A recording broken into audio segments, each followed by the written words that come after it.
સવારથી વોલ સાફ કરવામાં જ અડધી બપોર મારે થઈ ગઈ અને પછી બનાવ્યા ચોખાના સરસ મજાના રોટલા અને પછી જમી લીધા બાદ થોડા ઘણા ઘરના કામ પતાવ્યા હતા અને બપોરે પછી પાર્સલ આવ્યું એટલે સરસ મજાનું રેક બનાવ્યું અને પછી કિચન સાઈડ કરી. જય શ્રી કૃષ્ણ મિત્રો, હું છું નીલિમા. આજે તો એક દિવાલ સાફ કરતાં કરતાં ખરેખર દિવસ ક્યાં નીકળી ગયો ને એટલે કે અડધો દિવસ પતી ગયો ખબર જ ન પડી. અને આ દિવાલ ઉપર છે ને કોલગેટ લગાવીને પછી હું સાફ કરી રહી છું. ગઈકાલે મેં જે વોલ સાફ કરી હતી એ બેડરૂમ એરિયાનો હતો અને આજે લિવિંગ એરિયા સાફ કરી રહી છું ને એટલા બધા દાગ હતા ને કે બહુ ખરાબ દેખાતું હતું એટલે પછી પહેલાં એ સાફ કરી કાઢ્યું. ને આજે છે ને વરસાદનું વાતાવરણ છે, સવારમાં વરસાદ આવ્યો હતો અને વ્યાના સ્કૂલે ગઈ હોય આ ટાઈમે અને યુવાંશને એના પપ્પા રમાડી રહ્યા છે ત્યાં જ મેં જો વોલ સાફ કરી કાઢી અને પછી હું નાવા જતી રહું ત્યાં સુધીમાં યુવાંશને એના પપ્પા રમાડતા હોય ને પછી જો બપોરનું ટાણું થવા આવ્યું હતું, અડધી રસોઈ પતી ગઈ છે અને બસ એક બાજુ રોટલીને અને ચોખાના રોટલા થોડા કરવાના હતા.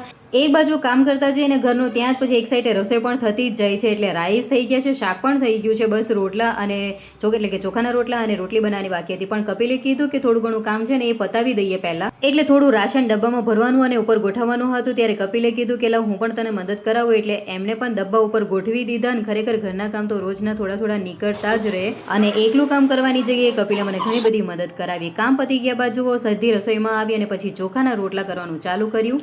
એક સાઈડે રોટલા બનાવતી હતી અને એક સાઈડે ગરમ પાણીનું તપેલું મૂકેલું હતું કારણ કે યુવાંશ હજી નાવાનો બાકી જ હતો, એ થોડો મોડો જૂટ્યો હતો એટલે કામના ચક્કરમાં એને નવડાવવાનું બાકી રહી ગયું હતું એટલે જમીને પછી મોડા જ એ નહીં લેશે. સાચું કહું તો આફ્રિકામાં હતી ને એટલા દિવસ મને ખરેખર આ ચોખાના રોટલા બહુ જ યાદ આવ્યા અને મને અને વ્યાનાને અને યુવાંશને પણ આ ચોખાના રોટલા બહુ જ ભાવે છે. સાથે મેં રાઈસ અને રસાવાળું બટેકાનું શાક પણ બનાવીને તૈયાર કર્યું હતું અને સાથે પાણી ચાવાળી કેરીનું અથાણું પણ છે. વ્યાના સ્કૂલેથી આવી ગઈ હતી એટલે બંને બાળકોને જમવા બેસાડી દીધા. કપિલ યુવાંશને ખવડાવતા હતા અને હું એક સાઈડે રોટલી કરી રહી હતી કપિલ માટે કારણ કે કપિલને ચોખાના રોટલા બહુ નથી ભાવતા, એમને ઘણી રોટલી જોઈએ.